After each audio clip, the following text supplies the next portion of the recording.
Bom dia, boa tarde, boa noite, dependendo do horário em que você está vendo esse vídeo. Hoje a gente vai falar sobre um conceito muito fundamental da área da matemática que está presente em muitas áreas do nosso dia a dia, que é sobre os conjuntos. Para começo de conversa, o vídeo ele vai ser dividido em três partes. A gente vai introduzir o que é a definição de conjunto, quais são os tipos de conjunto e como são as operações com conjuntos. Bom, uma introdução rápida do que é conjunto é que o conjunto ele é uma coleção de objetos distintos, que são chamados de elementos. Esses conjuntos eles podem ser formados por números naturais, frutas, animais e etc. Que pode ser qualquer coisa. Como eu disse, eu citei um exemplo de um conjunto de frutas. Então a gente pode imaginar, por exemplo, que a gente está organizando uma coleção de frutas e a gente pode criar um conjunto com o número F para frutas. E nesse conjunto vai ter elementos como maçã, banana, laranja, uva e etc. Então esses elementos são os elementos do conjunto F que são de frutas, que é um conjunto finito, mas eles também podem ser os conjuntos eles podem ser infinitos também, como por exemplo os conjuntos dos números naturais, que são infinitos, que vai do 1 a 2, 3, 4 milhão, 2 milhões, 1 bilhão, até o infinito. Esse seria um exemplo de conjunto infinito. Sobre os tipos de conjuntos eu já falei sobre os infinitos e os finitos, mas não tem só esses dois tipos, tem outros, como por exemplo o conjunto vazio, que ele é representado pelo símbolo zero com esse tracinho aí. Pode até parecer estranho falar de um conjunto sem elementos, mas ele é muito importante na matemática, especialmente na teoria dos conjuntos. Outro conjunto é o conjunto unitário, que o nome já é autoexplicativo, só fala de um conjunto que contém apenas um elemento. Ou seja, o conjunto do número 5 vai ser um elemento 5, ou seja, só um elemento.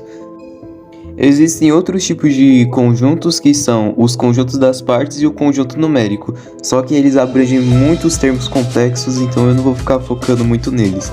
Agora eu vou falar sobre as operações que envolvem os conjuntos. Bom, a primeira operação que a gente pode abordar e falar é sobre a união. A união de dois conjuntos é representada pelo símbolo U.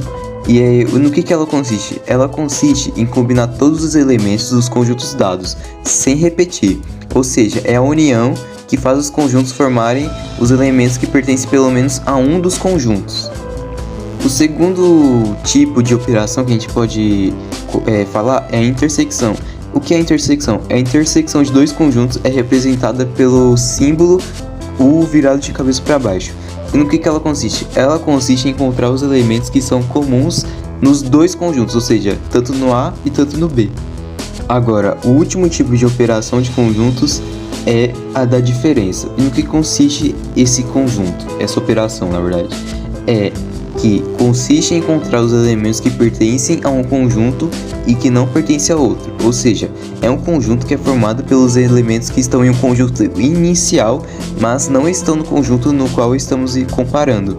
Por exemplo, se a gente tem um conjunto A com os elementos 1, 2 e 3, e o conjunto B, com 3, 4 e 5, a diferença entre A e B, que é A menos B, será 1 e 2, porque são os elementos que pertencem a A, mas não pertencem a B. Deu para entender? Agora no fim do vídeo eu vou falar uma curiosidade que é muito interessante, que é sobre o conjunto infinito dos números naturais. Você pode denotar o número n com natural e colocar todos os números naturais dentro desse conjunto infinito, porque o número natural é do 1 até o infinito, só que ele pode ser colocado com outro nome, que é Aleph Zero. Aleph Zero é um infinito contável dos números naturais, porque você tem uma abjeção de 1 para 1, ou seja, você pode contar de 1 para 2, de 2 para 3, de 2 para 3, de 3 para 4, 4 para 5 e etc. Isso seria um infinito contável. É uma curiosidade relativamente interessante.